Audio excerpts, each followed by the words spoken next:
Saya Salterledi Wanasmarani dari D3 Kebidanan Magelang, Poltekkes Kemenkes Semarang, tingkat 1. Boleh Mbak perkenalkan nama, usia, tempat tinggal, dan riwayat pekerjaan Mbak? Nama saya Nia Stiana. Usia berapa? 28 ya? 28. Usia 28. Terus rumah Bang Sri. Terus apa lagi? Riwayat pekerjaan. Dari awal lulus. Iya. Oh, dari awal lulus berarti awalnya saya di BPM, asisten bidan dulu di Bang Sri. Setelah itu saya di Kumala Siwi, RSIA Kumala Siwi Pecangaan. Terus di klinik pernah, klinik Insani di Kecapi. Terus di sini. Boleh Mbak teruskan nama tadi, soalnya nggak terlalu jelas. Di mana? Di sini aja nggak apa-apa. Ini.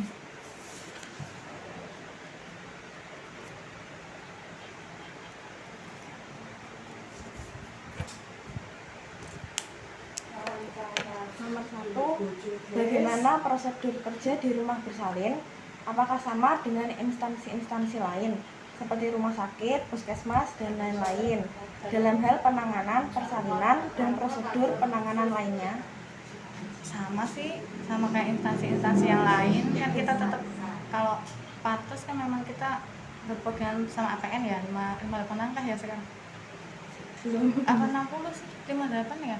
Pokoknya sama lah. Sama gitu. Tugas atau kegiatan apa yang dilakukan Mbak selama menjadi bidan di rumah bersalin?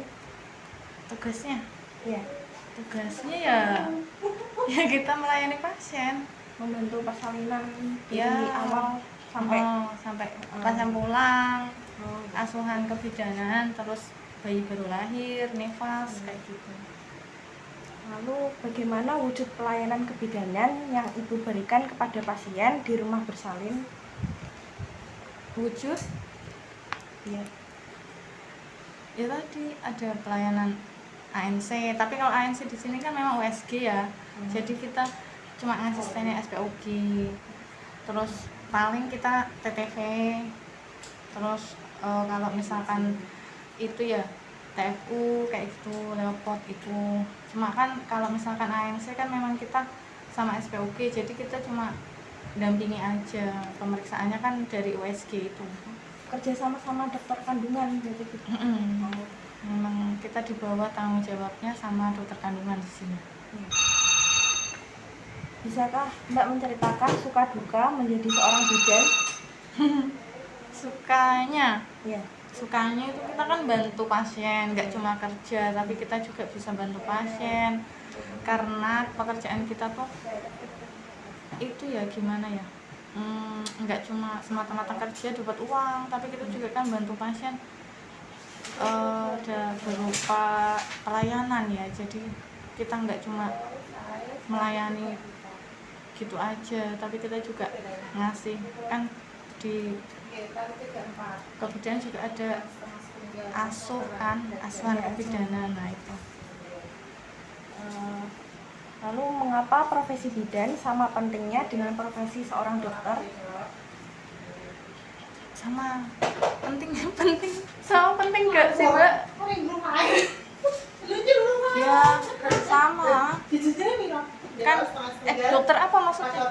Mungkin dokter kandungan. Oh, dokter kandungan ya pasti lebih utama dokter kandungan ya. Kita kan memang di bawahnya dokter kandungan. Cuma kan kita biasanya kalau dokter kandungan itu ya kalau partes normal biasanya kita bidan. Dokter kandungan jarang lah kalau untuk partes normal gitu. Cuma kalau ada penyulit aja. Lalu apa nasihat yang bisa Mbak berikan kepada generasi muda yang bercita-cita menjadi bidan? Ya semangat terus lah, pokoknya kita kerja itu nggak cuma untuk mendapatkan uang aja, tapi kita juga dapat amalan-amalan, karena pekerjaan kita itu menolong orang bersalin itu kan apa pahalanya ya. Apalagi kalau pasien itu bisa merasakan apa yang sudah kita berikan, pasti nanti suatu saat merasakan sendiri kalau misalkan habis nolong partes, pasiennya itu pasti makasih ya Bu udah ditolong gini-gini, pasti itu ada kepuasan sendiri, nggak cuma hal materi aja, karena memang pekerjaan kita ya semoga bisa jadi amal nanti kelak kita di sana bisa membantu kita juga kan. Lalu dalam keadaan apa Mbak akan merujuk pasien ke rumah sakit? Itu kan ada penapisan pasien ya. Penapisan pasien itu kalau nggak salah ada apa ya? Nggak lupa.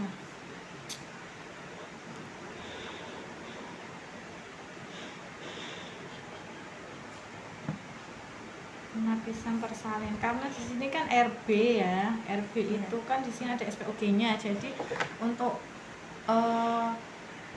pasien-pasien yang biasanya dari bidan nggak lahir-lahir terus dirujuk ke sini, otomatis kita menerima pasien juga sudah dalam keadaan patologis sih kadang.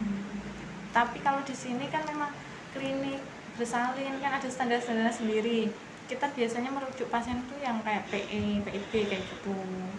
Itu kita di sini karena nggak punya ruang HCU, nggak punya ICU, jadi memang kita harus rujuk. Di sini paling kita pasien-pasien bersalin normal, atau biasanya di bidan nggak lahir KPD misalnya, punya pecah dini terus nggak lahir di bidan, terus di sini kita induksi kayak gitu. Soalnya kalau ada kan yang 18 penapisan pasien itu, nah itu nanti di situ ada pasien-pasien yang memang harus butuh penanganan yang lebih, ya kita rujuk ke rumah sakit Kartini sini. Selanjutnya, apakah Ibu bekerja sama dengan rumah sakit tertentu untuk rujukan pasien? Enggak sih, kita semua kok. Semua yang ada di daerah. Pokoknya kita kalau mau rujukan memang prosedurnya harus telepon dulu ya. Nah, kita telepon salah satu rumah sakit mana yang memang kosong ada ruangannya, ya kita ke situ. Menurut Mbak selaku bidan, apakah definisi tugas mandiri seorang bidan di rumah bersalin? Definisi tugas mandiri seorang bidan. Definisi tugas mandiri seorang bidan di rumah bersalin. Definisi tugas mandiri apa ya?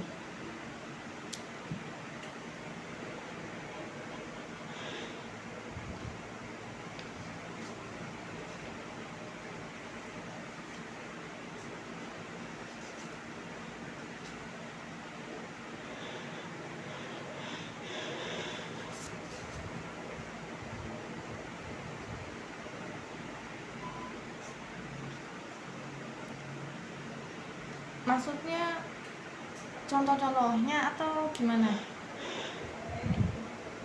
Mungkin kalau yang dilakukan sendiri, kalau tugasnya kan memang kita di setiap tempat kerja pasti kita punya tugas masing-masing ya, itu memang tanggung jawab. Kalau misalkan kayak tugas mandirinya dari bidan sendiri kan kita di sini ada ANC ya, ada ANC, terus ada INC, kayak partes itu kan kita biasanya. Nah, nanti kita ada kolaborasi sama SPOG juga kalau misalkan ada penyulit. Tapi kan kita partes di sini juga kan di bawah tanggung jawabnya SPOG. Jadi kita tetap ada konsul dokter.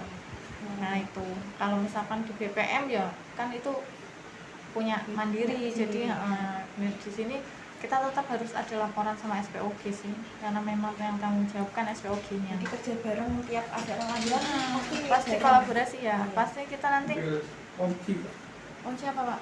Hamid sama ada Bapak. Pasti kita ya laporan dulu pasti selalu. Cuma biasanya kalau di sini sih partes sama kita sih, SPOG-nya nggak pernah ikut.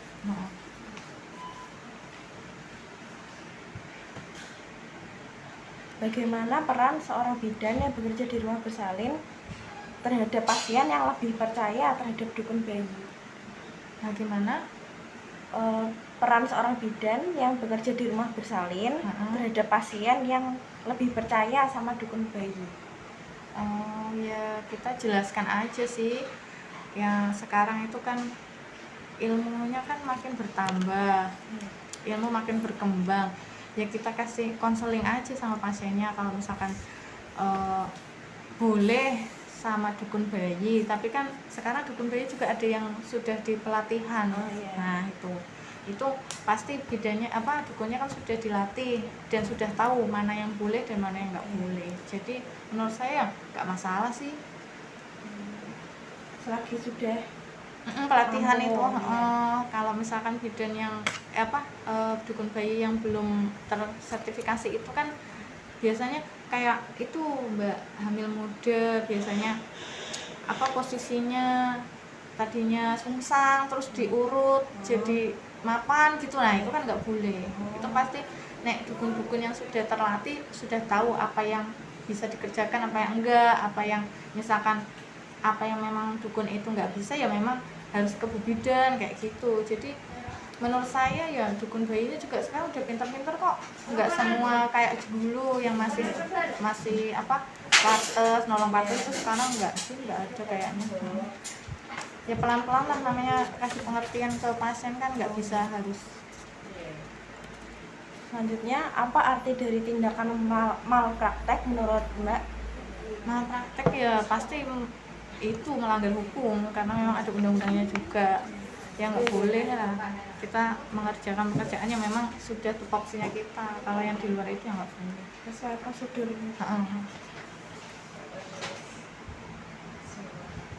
Bagaimana jika ada seorang bidan yang tidak mampu menjalankan peran dan fungsinya sebagai bidan dengan baik, misalnya membuka praktek hanya untuk mencari uang tanpa memikirkan sembuh atau tidaknya pasien?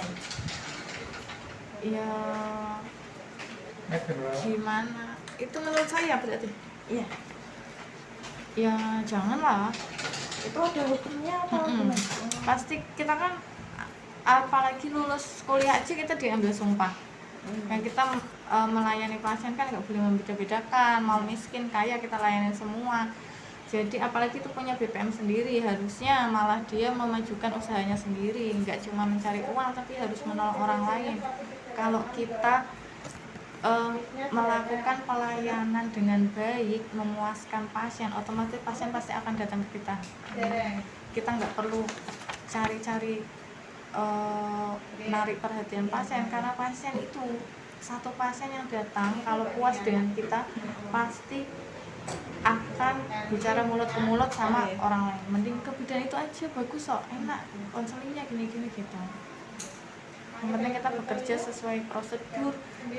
Kerja juga nggak cuma kerja, tapi kita juga harus punya inisiatif, harus ada kreativitas biar gimana caranya memajukan usaha kita sendiri.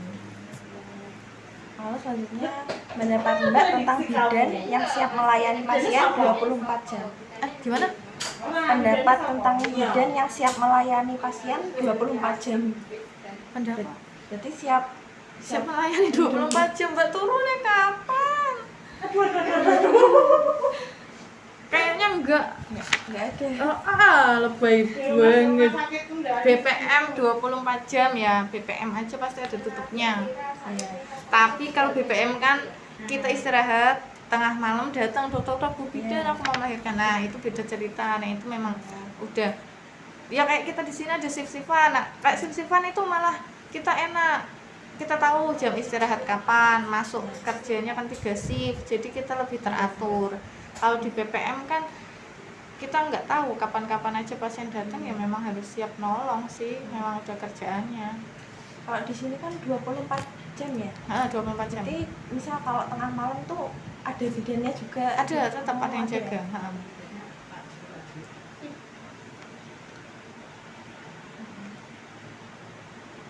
Menurut Mbak, sudut pandang mengenai bidan yang mendapat sanksi karena kesalahan yang tidak sengaja dalam memberi pelayanan, pendapat Mbak? Pendapatnya ya memang salah, ya memang harus ada sanksinya sih. Ya makanya itu kita kan sebagai bidan harus tahu SOP-nya, jadi meminimalisir lah kejadian-kejadian yang miss lah, harusnya nggak dilakukan tapi dilakukan. Terus makanya ada pelatihan, ada seminar, itu kan bikin tambah pengetahuan ya. Jadi ya biar itulah meminimalisir kejadian-kejadian kayak gitu sih. pernah melihat tindakan malpraktek secara langsung nggak Mbak? Enggak sih, Sejauh ini berarti nggak ada. enggak.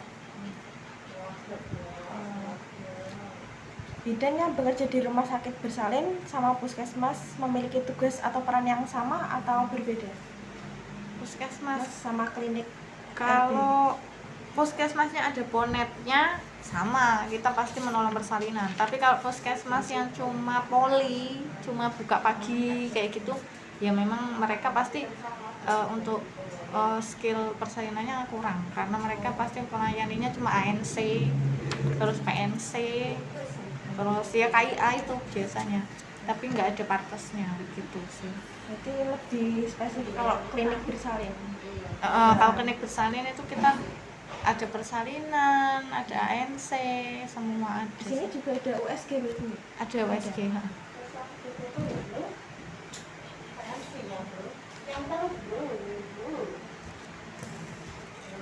Bagaimana jika Mbak mendapati suatu pilihan untuk tetap melayani pasien tetapi tidak bekerja di instansi tersebut atau tidak memberi pelayanan namun tetap bekerja di instansi itu? Terus ngapain? Berarti mungkin Cuma kerja tok. menangani pasien yang Mbak nggak kerja di situ, tapi kok di situ? Maksudnya gimana? Yang Nomor berapa? 21.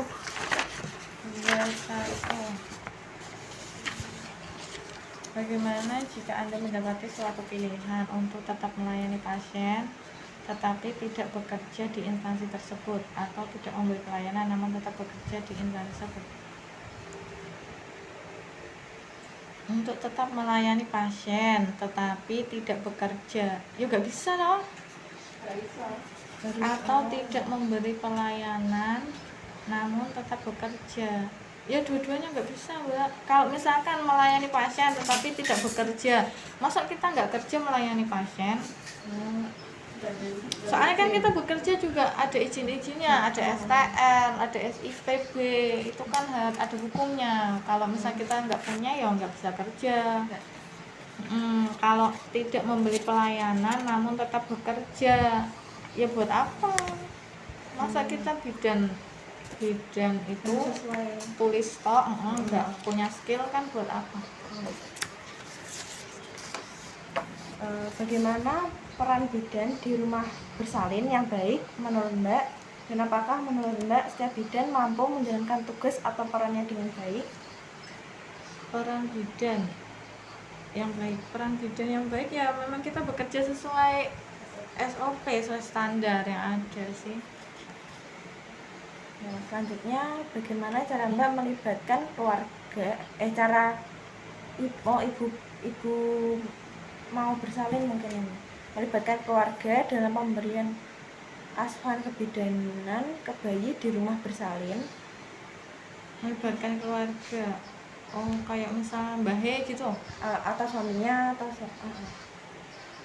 ya kita itu sih biasanya tetap kita kasih konseling juga sebelum pulang, atau kita setelah bersalin biasanya kita kasih tahu nanti di rumah itu bayinya harus diapakan, terus nanti ibunya nggak boleh nyirek makannya bebas, karena mungkin kalau jahitan memang harus banyak protein. Kalau zaman dulu kan katanya nggak boleh makan telur ya. Kalau sekarang malah dianjurkan telur boleh biar mempercepat penyembuhannya. Berarti memberikan edukasi ke keluarga juga, nggak cuma ke pasien, karena biasanya pasien itu kalah sama ibunya atau mbahnya, itu harus kita kasih pengertian juga.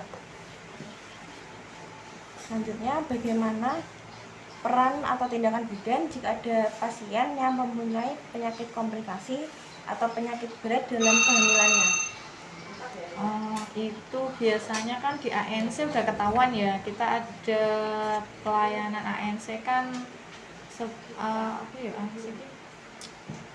pokoknya kita ada data-data itu loh, data-data medis.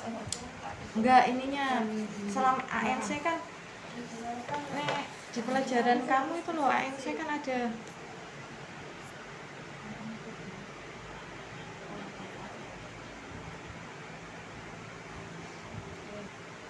ada 10T. ANC terpadu ya, ada 10T. Di situ kan kita ada pelayanan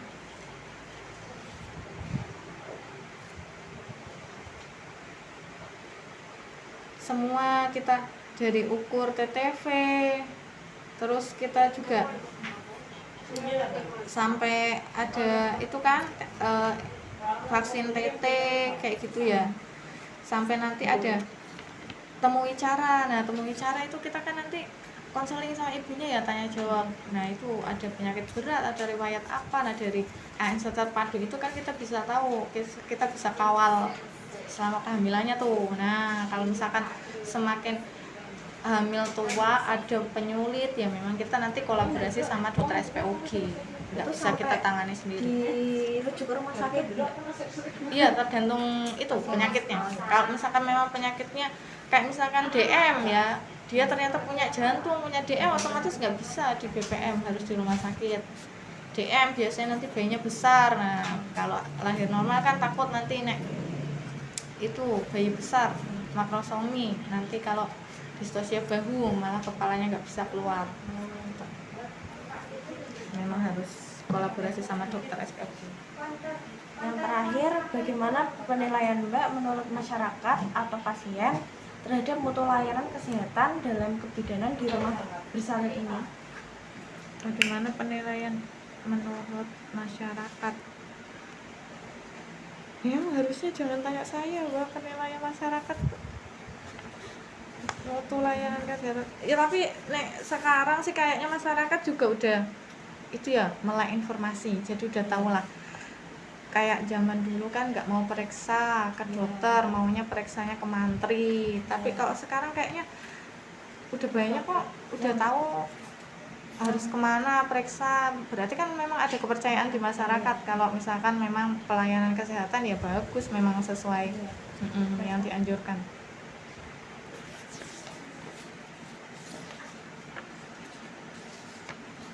Itu aja Mbak, sekian dari saya.